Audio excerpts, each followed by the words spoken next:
talk about relationship behavior.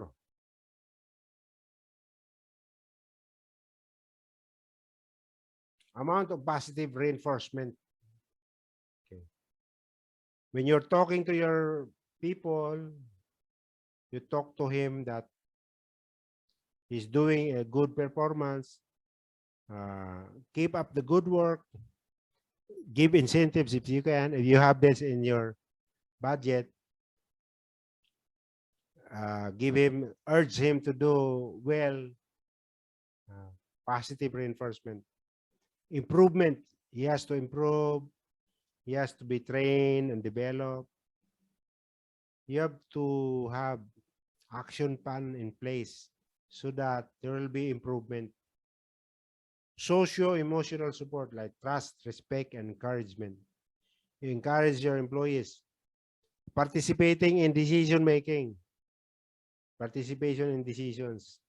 Especially if the employee has been in the job for quite some time now, he can participate in the decision, in the problem solving, in the decision making.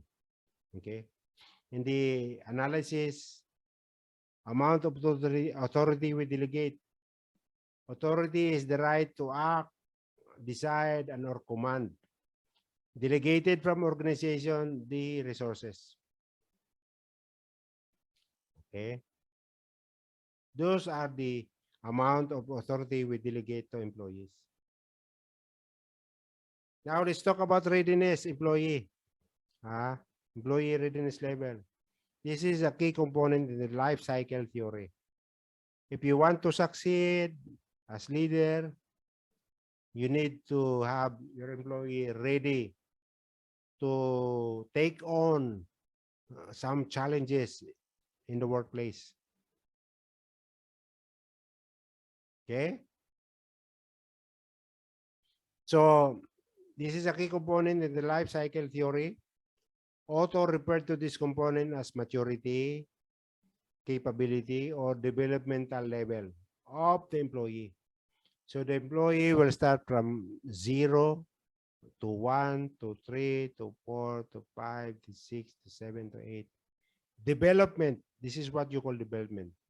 As the employee will develop, the employee will become matured, will get maturity, will gain experience, will gain knowledge, will gain capability, develop, become a on the top of the readiness level of the employee. Okay. Employee's willingness to do the job, employee's ability to do the job. That is the readiness level of the employee. Employee's willingness and employee's ability. And this will be developed. For a period of time, you will develop them to have these two factors. If you don't train and develop them, they will not become mature. And they will not get the readiness level of the employee. Okay?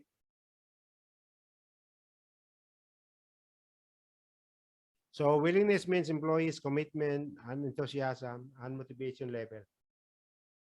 Okay? Ability is employees' knowledge and skill. So these are the things that you're going to get to give, to provide to employees.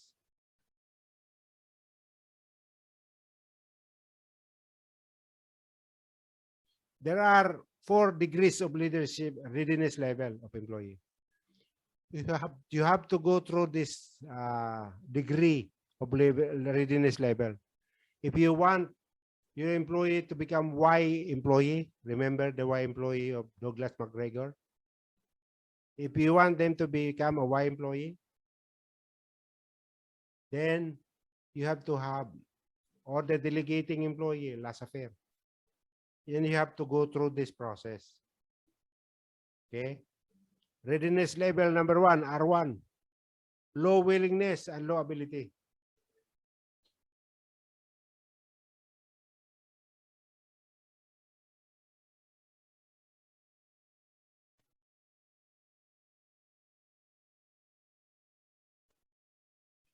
The next one, R2, some willingness and some ability.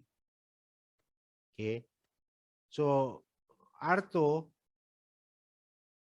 has been developed from R1, become R2.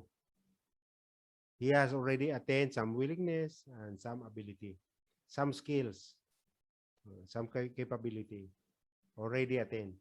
Where did he get it? He get it from regular training and development.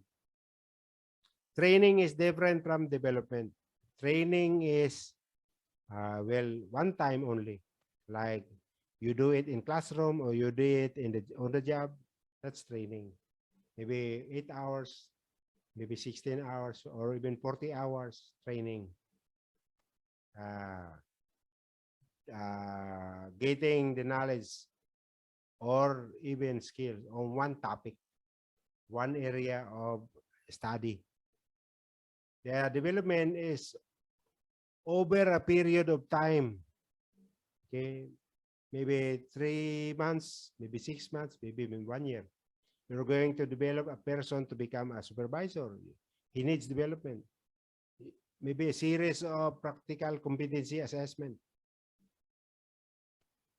A guy, let's say a machine operator, you want to put him in a machine, like a filling machine.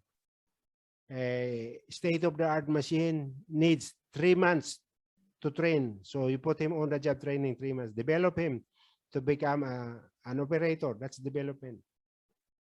And series of practical assessment. Maybe 3 times is going to be assessed, or 4 times or 5 times. And 6 times maybe is the final assessment until he get everything. The digital portion of the training, the mechanical portion of the training, the electrical portion of the training, etc. So training and development combination when you put OGT, on the job training. Okay? So he became R2. Some willingness and some ability. Okay? This is gain from the training.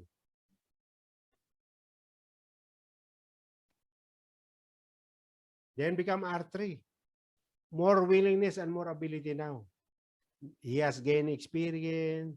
He's been taught how to do everything, been trained, been developed, become R3. Maybe this guy is already 1 year on the job.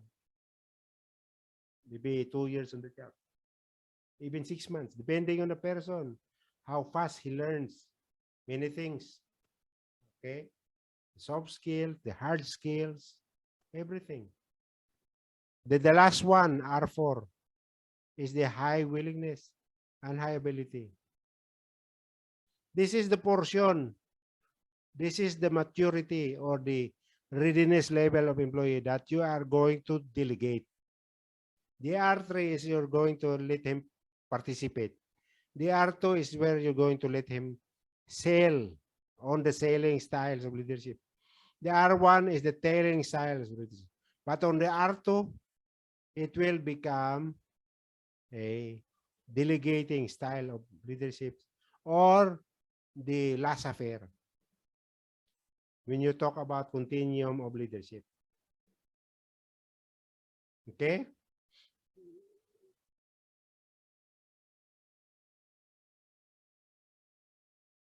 So, to develop, train and develop an employee, need him to begin on R1. Induction training, on the job training, meeting people, knowing the business, etc. That's R1. Telling what to do. Okay. Then he will become R2. Oh. Okay. Then again, continuous training and development, R3. And also gaining experience while doing his job. While doing his job, he's been given training and development. Then will become R4. Okay. Because you like him, maybe 1 year on the job, 2 years on the job, 3 years on the job. You like him very much. You as his manager. And there will be opportunity now to promote.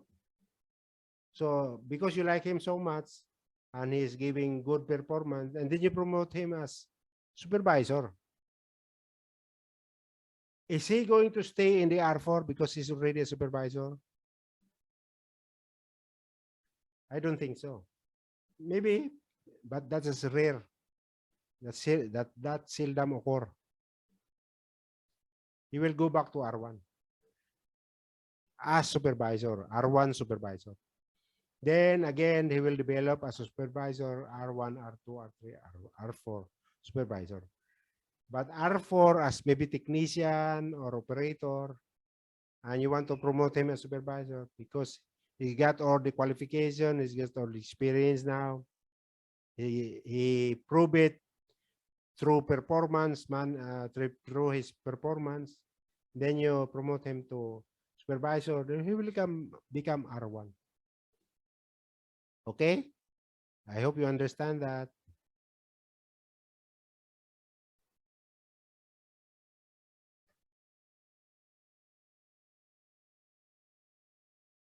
Okay. Uh,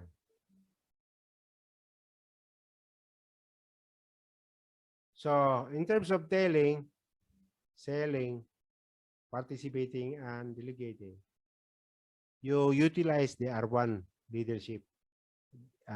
You utilize the telling for R1 rather employees, for R1 employee. For selling, for R2, you utilize selling. Okay. For R3, you utilize participating leadership. And for R4, delegating. He's an expert. He is now SME even, subject matter expert. He can deliver training also to other employees, on the job training. Because not all training are being provided by the training department. It can also be provided by the SMEs of every department. Like in manufacturing, there are SMEs. New employees coming in, they will deliver the training on the job. They can do assessment, they can do training, they can coach, they can mentor. Okay? So you have to know the appropriate leadership styles for you to be effective leader. Telling style, task-oriented, guiding, directing, establishing, requires high task and low relationship. You use that with R1 employee. The selling style, high task, high relationship between leader and member. Compliment, give feedback to a good job, to well job done. For a job well done. Task-oriented but complementary. Okay.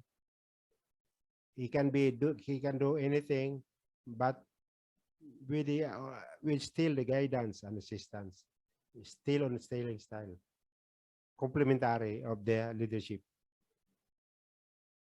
Explaining, clarifying, persuading. You have to sell the procedure, your ideas, and use with R2 employees. Participating style, low task, high relationship, use with R3 employees. Participating, encouraging, collaborating, and committing. He can attend meetings, he can participate in decision making, participate in problem solving, troubleshooting, doing root cause analysis, asking question 5 whys, maybe fault tree analysis, maybe cause and effects analysis, or the fishbone analysis, FMEA analysis, failure mode, and effects analysis, FMEA, or doing DMake of the Six Sigma, or PDCA. PDCA, plan, do, you act. check and act. Okay, low task, delegating style, low task, low relationship. This is zap alone. Ah, leadership, intrinsic rewards, meaning more recognition, uh, patting on the back, intrinsic, those are intrinsic, not extrinsic. Delegating, observing, monitoring, fulfilling. Employee receives motivation, reinforcement from the accomplishment of the job well done. Okay. Okay, concentrate here. This is the model that we have. This is a bell curve. This is the curve, learning curve. Learning curve, bell curve. Okay. Number one is telling high task, low relationship. Provide specific instruction and closely supervise performance. Okay. This is a leader mode decision maker telling. The leader is the one doing the decision making, not the employee, because this is all telling. Then let's go to number two. Number two, style. Explain the decisions and providing opportunity for clarification. This is high task and low relationship. This is leader mode decision with dialogue and or explanation. You're selling ideas. Then the curve is going up and going down. Share ideas and facilitate in decision making. This is high relationship and low task. This is a leader follower mode decision or follower mode decision with encouragement from leader. The leaders is only doing encouragement. And we go to the last four, style. This is delegating. Turn over responsibility for decisions and implementation. This is complete empowerment, entrusting everything to the employee. This is follower mode decision. He is now doing his own decision. On the x-axis, task behavior guidance, high and low. 2-4 is high, 2-1 is high, 3-4 is low. And the y-axis is relationship behavior. Supportive behavior, this is high, 3-2, and low, 4-1. Okay, relationship behavior. So you have to know or choosing the right leadership styles and the leader behavior styles. Okay, follower readiness, R1 low, R2 moderate, R3 moderate, R4 high. Now, R1 unable, unwilling to insecure, R2 unable but willing or confident, R3 able but unwilling or insecure, R4 is able, unwilling or confident. So this is follower directed, R4, R3. And R1, R2,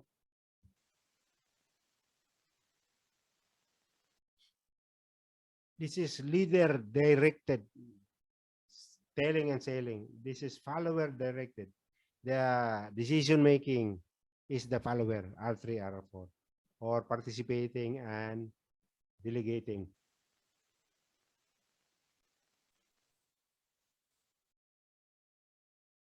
Okay, continue.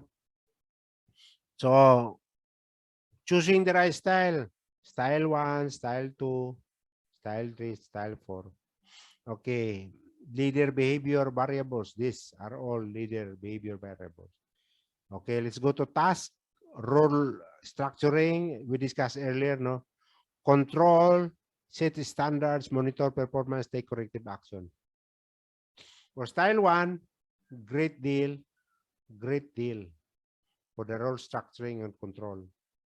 Style 2, some.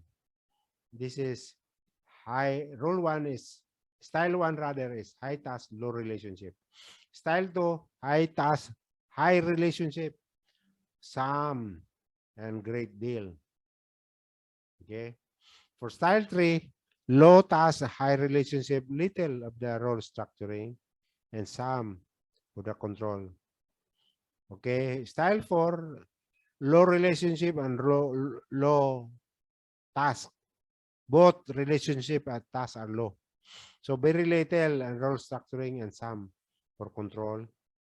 Relationship, positive reinforcement, little, great deal, some, little. Socio-emotional support, trust and respect, encouragement, great deal to some, great deal to little, some to little, some to little. You can actually review this on your handout. I have given this to you already, but I'm just discussing it to emphasize. Okay, participation in decisions for style 1, very little. Okay, little, great deal, and little. Style 4. Development level of employee. Okay, R1, R2, R3, R4. Development 1, 2, 3, 4. This is shape, style, label, telling. This is task-oriented, selling, participating, and delegating. Okay.